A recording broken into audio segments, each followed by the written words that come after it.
¿Qué pasó en 2015 cuando se produce una enorme ola migratoria a raíz de la guerra de Siria? Pues que la ola migratoria se la come fundamentalmente Grecia, que sí, que luego viene la Unión Europea, Alemania y todo eso. Pero quien se come la ola migratoria en primer lugar es quien la tiene más cerca, Grecia. ¿Y qué sucedió cuando en la guerra de Libia degeneró en otra crisis migratoria y en la aparición del Estado Islámico libio? Que la ola se la comió Italia fundamentalmente y luego ya el resto de la Unión Europea, pero en primer lugar, sin ninguna duda, Italia. Y ahora adivinad qué ha sucedido con las sucesivas crisis de los cayucos y con la aparición de yihadistas en Ceuta, Melilla o Cataluña. Pues sí, que todo esto, con mayor o menor acierto, le ha tocado gestionarlo a España solita. Y por eso me pregunto si hemos acertado al retirarnos de Mali. Porque aquí la pregunta es, ¿con los rusos y con los yihadistas metidos en Mali? La próxima gran crisis de seguridad o de migración que se produzca, adivinad, ¿quién se la va a comer? Pues ya os lo digo yo.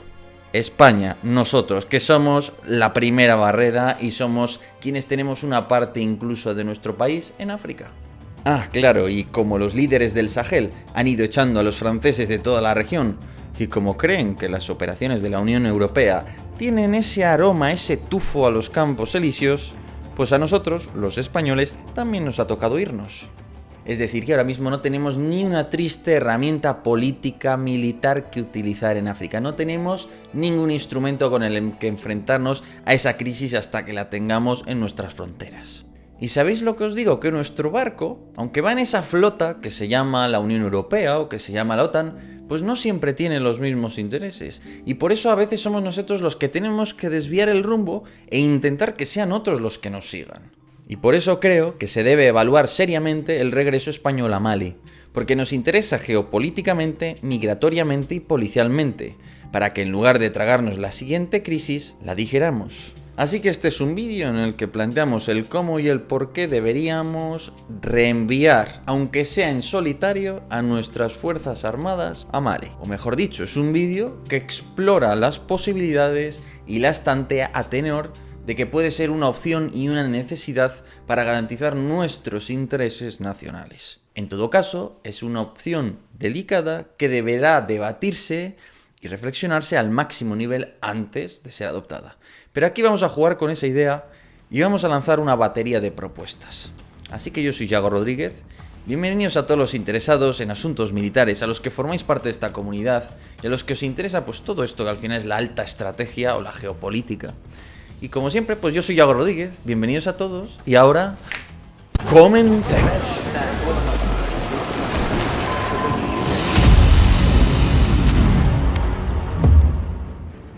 Nuestro barco, España, es único por muchos motivos.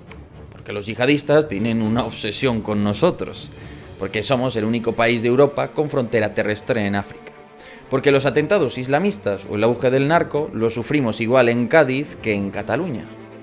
Pero sobre todo, por más que pese a muchos de mis conciudadanos, hay algo que nos diferencia al resto de europeos. Y es una realidad histórica que España tiene algo de africana.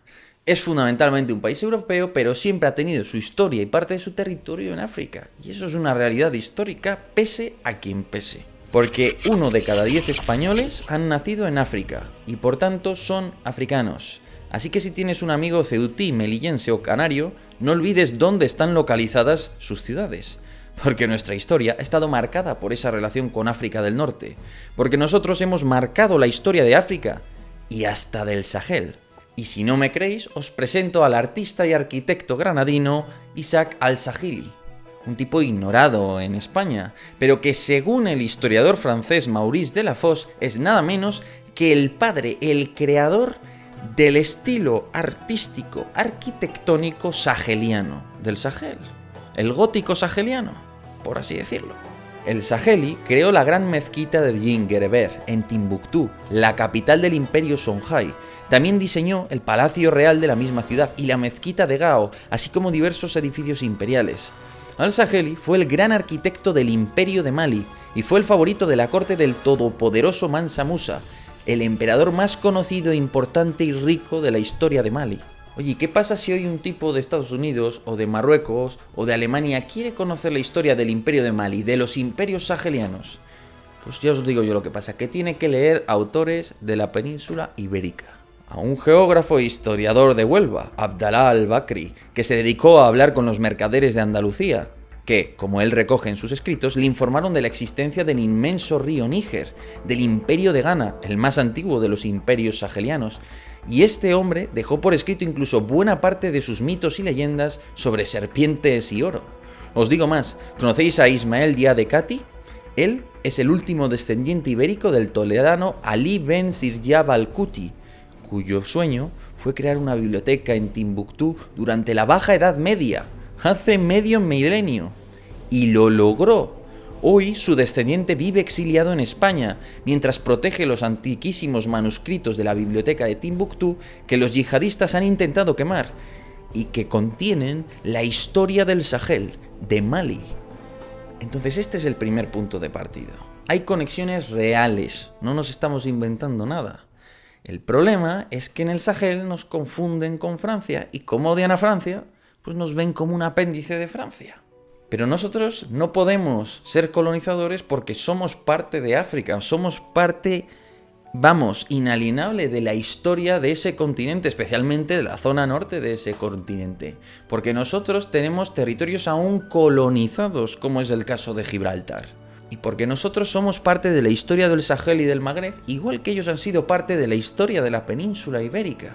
Y porque Francia es parte de la historia del Sahel, igual que lo ha sido de la historia de la península ibérica, como demuestran las figuras históricas que os acabo de explicar. ¿Y por qué os cuento todo esto?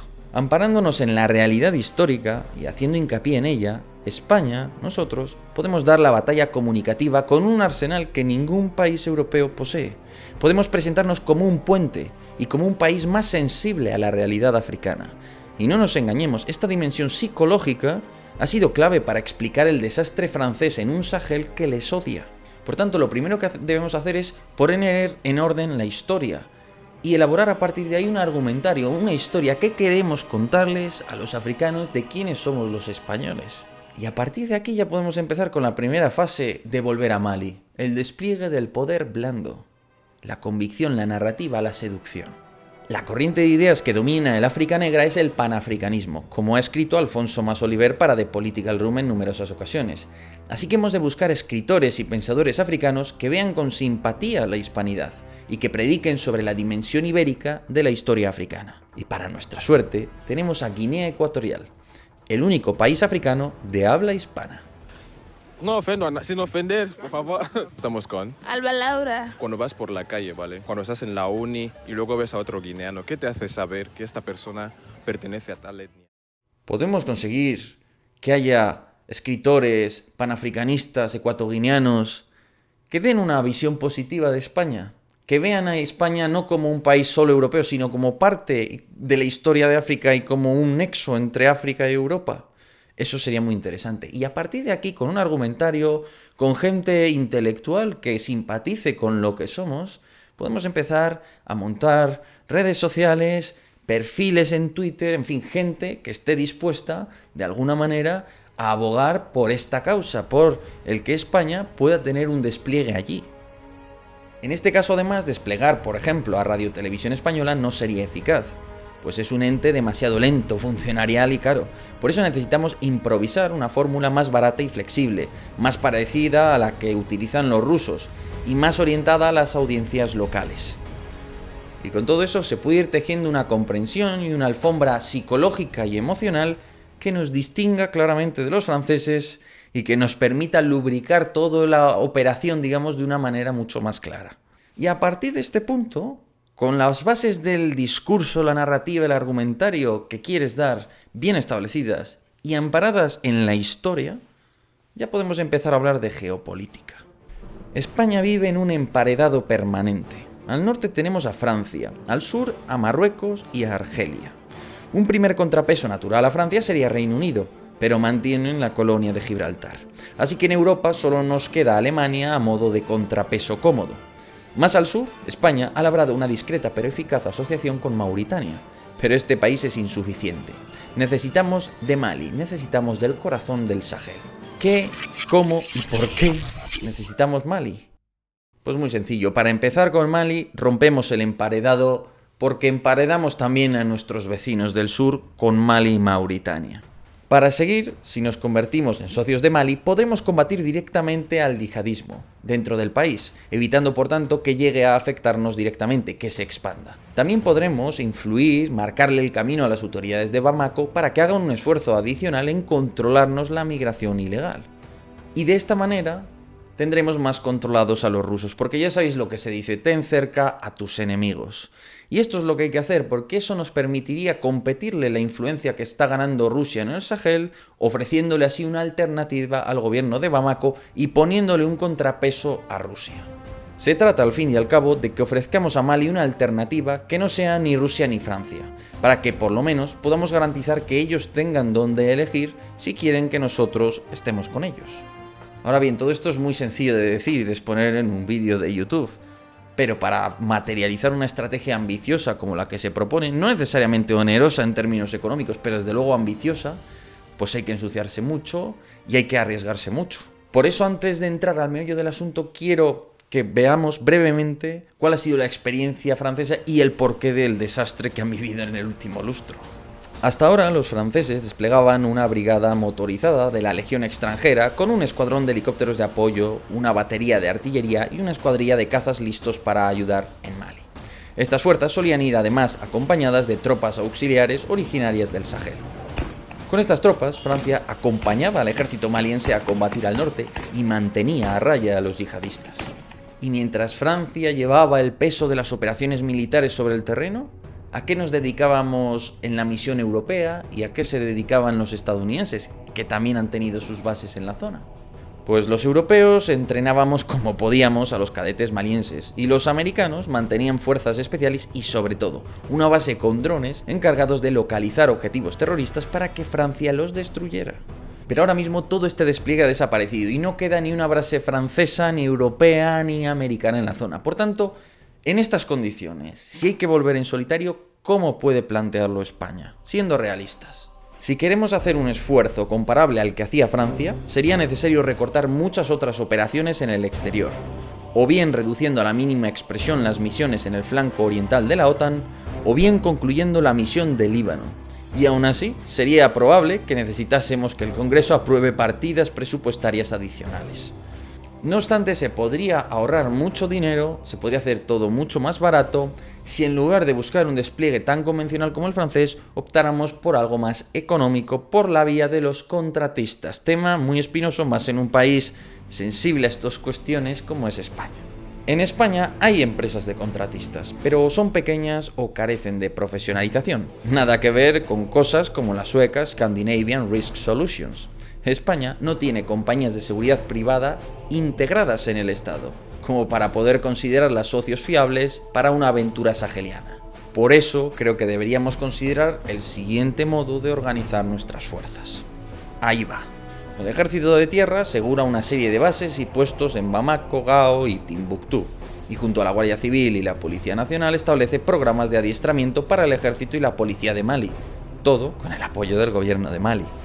El Ejército del Aire, por su parte, se hace cargo del transporte aéreo de teatro, tanto de carga como de personal, y garantiza desde las Islas Canarias una cierta disponibilidad de cazabombarderos y drones.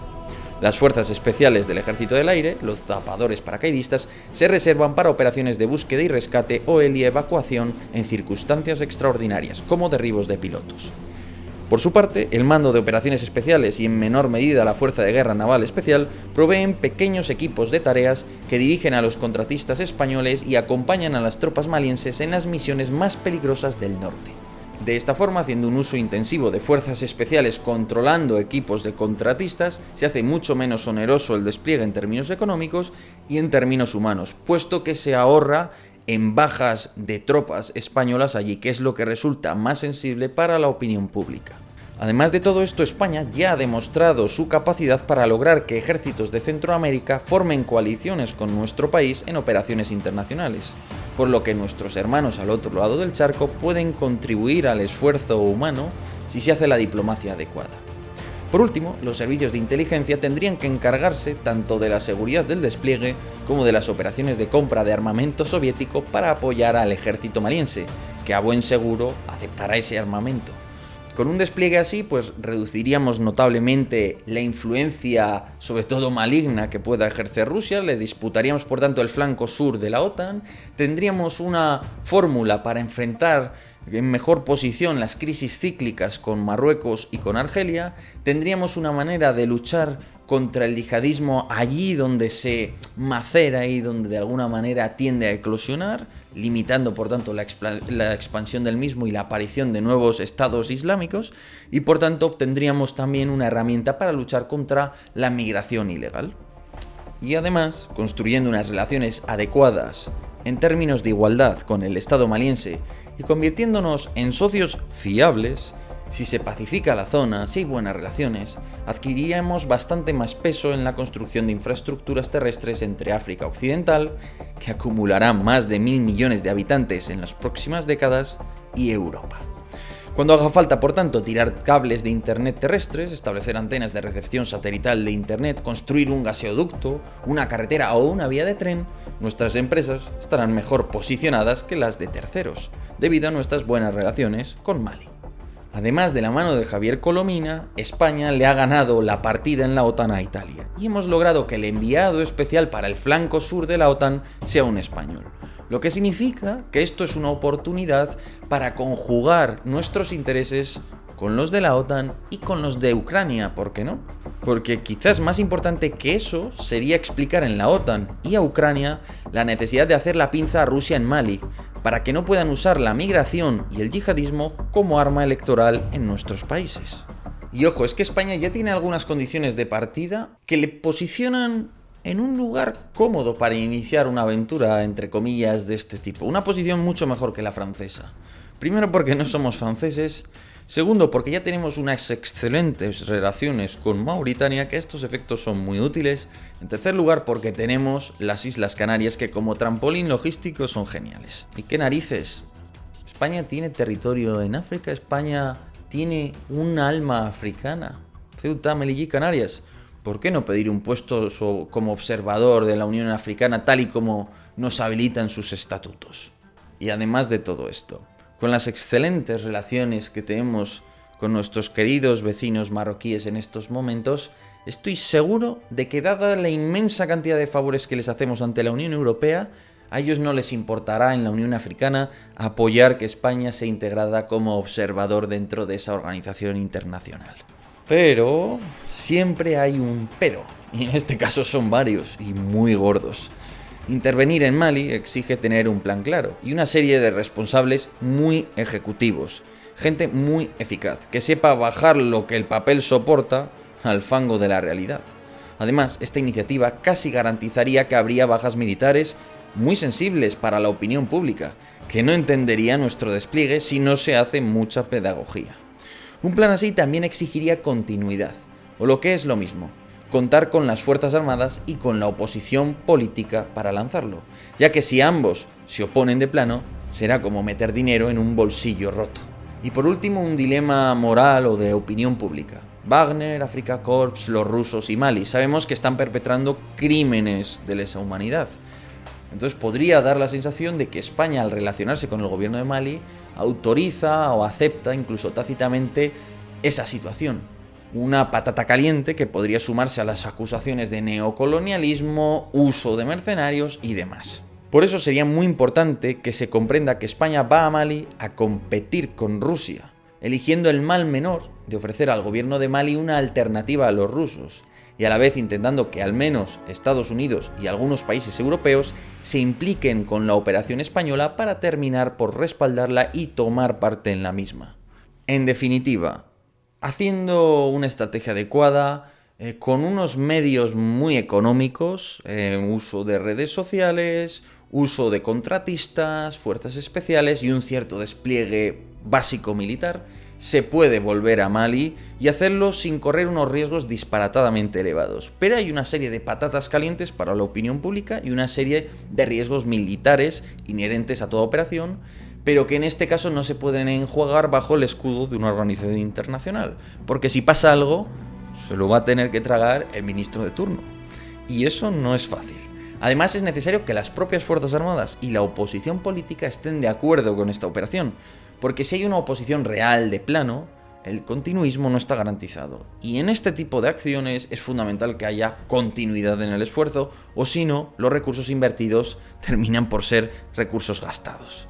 Así que eso ha sido todo. Espero que este vídeo, en el que intento proponer esta idea de alta política, de geopolítica, pues os haya resultado por lo menos interesante, por lo menos edificante y por lo menos interesante a efectos reflexivos.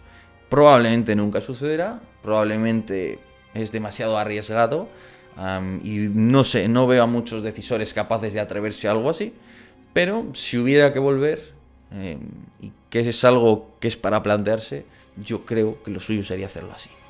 Sea como fuere, pues muchísimas gracias a todos por estar aquí, espero que os haya resultado interesante, tanto como a mí, plantearme este vídeo. Por lo demás, nada, os dejo, ya que estoy, el artículo de Alfonso Masoliver, que viaja por África muchísimo, sobre el panafricanismo, esa idea que está recorriendo África y que es intelectualmente pues muy importante. Así que bueno, eso ha sido todo, muchísimas gracias a todos, como siempre, por estar ahí y hasta otra.